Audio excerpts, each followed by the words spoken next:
Hey everybody, this is Zaran. Welcome back to the channel.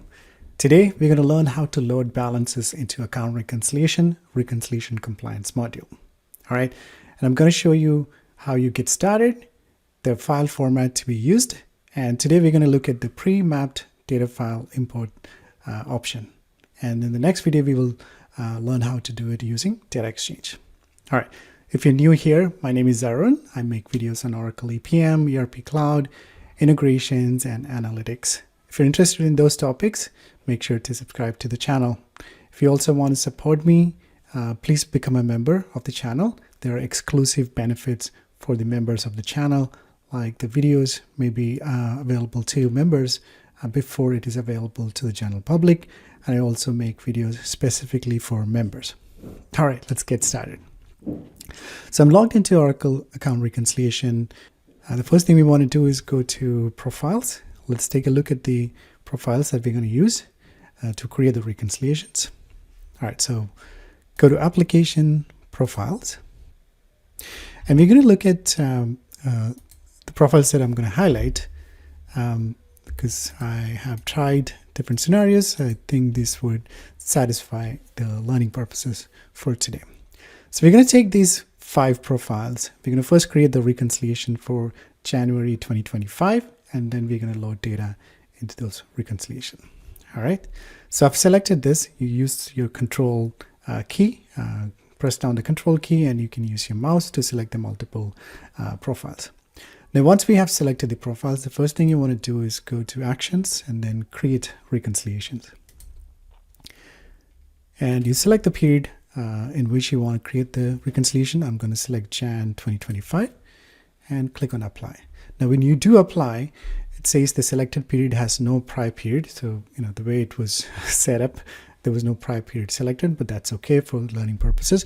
But if you're doing it in a live instance, make sure you set up a prior period as well. Now, if that's the first period, then I guess it's okay. Okay, are you sure you want to continue? Yes. Now, it does give you an option to create reconciliation for all the profiles that you have or only for the selected profiles. And in here, we're going to only select the selected profiles option that's selected by default. Then we're going to click Apply. Now, it's going to go ahead and create those reconciliations based on the profiles in January 2025. All right, so it says told to copy 5, successfully copied 5. Let's close this. Close this one as well. Let's go back to the home page and go to reconciliations. And we're going to look at January 2025. You can see those 5 different reconciliations that have been created in this period. So this is your first step. Okay. Now you can see that we have the account ID, which we're going to use in the pre-mapped data file. But we have the account ID. And if I click on one of these, you'll know that there are no balances currently available. This is a balance comparison type of reconciliation, but there's no balances available at the moment. All right, now I'm going to show you 3 different places or pages from which you can load the data. Now, you have to be a service administrator to do this. So let me first go to Work List. So from Work List, you do have the option to go to Actions, go to Import Pre-mapped Balances. You can also import pre-mapped transactions like balance comparison or account analysis, variance explanations. For those, you can import the transactions. Import balances. This is what we're going to use to import the balances into your reconciliations. All right, so you can do it from here. The second option is if you go to Reconciliations, you can do from there as well, go to Actions, Import Pre-mapped Balances. So that's the second option. Now, the third option is if I go into Periods. So go to Applications, Periods, and you can go to that specific period. So in this case, January 2025, go to the Actions menu and then select Import Pre-map Data. So those are the 3 different areas or pages from which you can load the balances into the reconciliations. Okay, so you can select import pre-map balances, and then continue the steps. But let me first show you the data file format. So this is the file that I've created. I've created two different files, and I'll explain why. So we have the reconciliation account ID. That's the first field, data field, and then the currency code, and then the amount. Now for all of these reconciliations, the functional currency is US dollars, and we first give the reconciliation account ID, and then the currency code, and then the amount or the balance amount. Okay, this is how you prepare the file. You only need these three different fields in the file, and then you can import this into the application. So first, let's go into the reconciliations just to make sure we understand the account ID column a little bit better.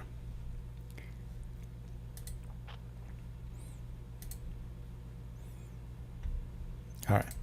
So if you look at the reconciliations, you would see the account ID 101-22200, and that's what we give here as the first field in the data file, which is 101-22200. And you also have 501-22200, 502-22200. So that's what we have given in the data file. So the account ID becomes the first field in your data file, and for the column header, the first field is called as reconciliation account ID, not account ID. And then you have currency code. So if I go back to your profile, maybe better to look at the profile. So let's go to profile, and I'll open up one of them. So let's say I open up 101-22200. If I go into currency, you'll see that we have one currency enabled, which is US dollars, and that is marked as the functional currency. Okay, so that's what you see here, 101-2220, currency code is US dollars. Now you can have multiple currencies, and I'll show you where do you select that option when you load the data. Okay. All right, so that's how you prepare the data file. You need three fields, basically: your account ID, currency code, and the amount. Now I'm going to go and load it from the periods. So go to periods, go to January 2025, and go to import pre-mapped data, and then select import pre-mapped balances. Here you go and select your file. So all right, so we have it here in balances, and then you have GL balance. That's what we have. So I'll show you that file. This is the file. You can see the name of the file, glbalance.csv. I'm going to select that file, click open, and balance type, source system. So you can either load this into the subsystem or the source system. We're going to load this into the source system. And period is January 2025, currency bucket. So if you had multiple currencies enabled, you would select the specific currency bucket you want to load this data. For our case, it is functional, so I'm going to select functional. The file delimiter is comma, and I'm going to click on import. Now to see the results, you can click on the view data load results here, or you can click on here, and it'll show you the status of the data load. Now you can see this was loaded, so you can see this one. All the way at the bottom, you can see that glbalance.csv. It says it was completed, no errors, no warnings, and you can see that there are three data records that were loaded. All right. So now, if I were to go back to the reconciliation, and you can see the balance. So here you can see the balances: 20,000, 15,000, 12,000. And you can see the balances here, 20, 15, 12. That's what we loaded. All right. You can also use the same file to load the data for subsystem balance. So I'm going to just show you that. All right. So I'm just going to do it from here now.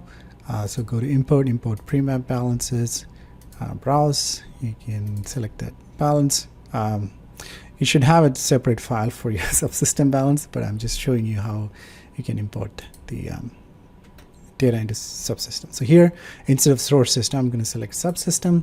The period is the same. The currency is going to be functional.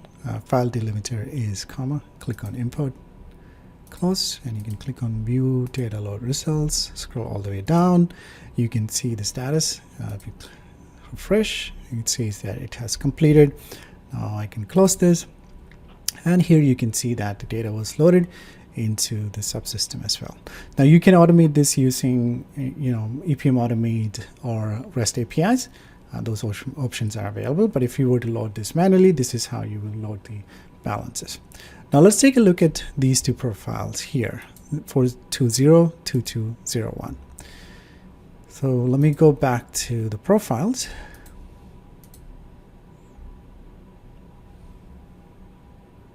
Okay, so these are the two profiles that we want to take a look at.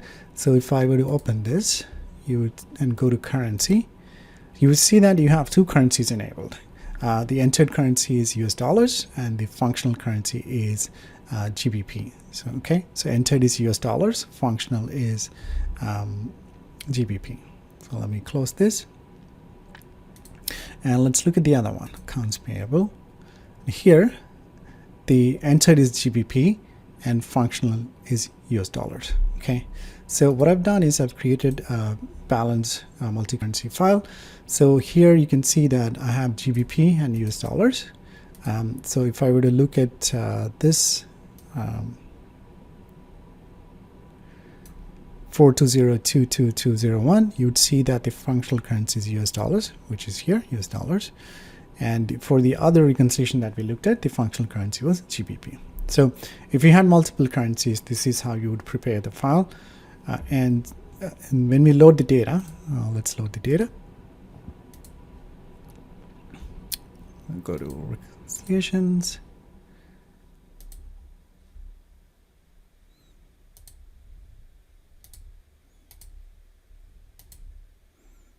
All right, balance multicurrency.csv. Balance type is source system for now, January. So when we select functional, it's going to load the data into the functional. So we have two different currencies in the data file. So based on the currency and the currency bucket that we select, it's going to load that data into that specific bucket. Okay, so here if I'm going to load functional and click on import.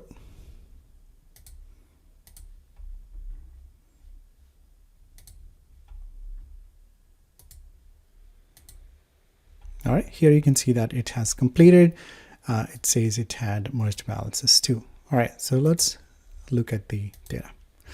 So if we're going to look at this data, you can see that the first one, it loaded into the functional currency GBP, and the second one, it loaded it into the functional currency US dollars. Now I'm going to make a quick switch. I'm going to make this USD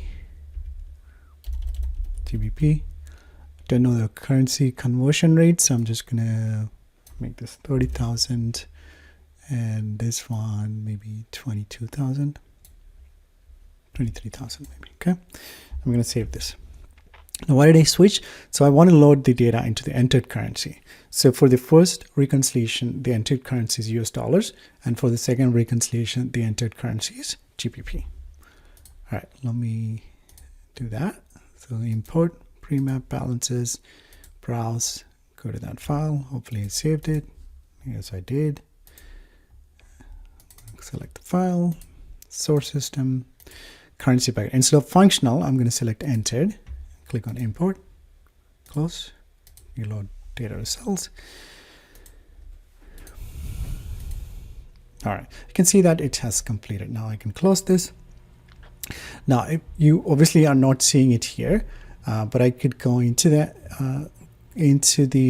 reconciliation and switch to entered currency, and you can see that we have loaded the entered currency here. Or you could go into actions, select columns, and you should be able to see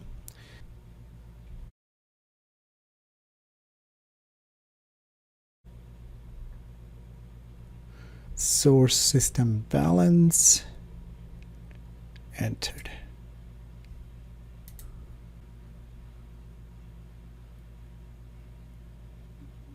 Oh, I I didn't select it. Let me go into select columns once more. Go to balance and go to source system balance entered. Source system balance entered. Then obviously you need to select and add it to the selected columns. Click OK. Now you can see the selected source system balance entered, the balance here. Okay, so if you had multiple currencies enabled, this is how you would load the data using pre-mapped balances, pre-mapped data file format. All right, that's all for today. In the next video, I'm going to show you how to load transactions. So import pre-mapped transactions. So your balance explanations, variance explanations, how you can load that. We'll say that in the next video. Hopefully this video was helpful. Make sure to subscribe to the channels, share it with your colleagues and friends. And if you want to support my work, you can obviously become a member of the channel. And yeah, I do conduct account reconciliation trainings. If you're interested, you can connect with me. It's not free. It is a paid course, but I cover everything from the basics all the way to data exchange, configuring. Also, I'll walk you through the workflow, everything that you need to know to get up to speed on account reconciliation, including reporting. Okay. All right. I'll see you in the next video. Thank you.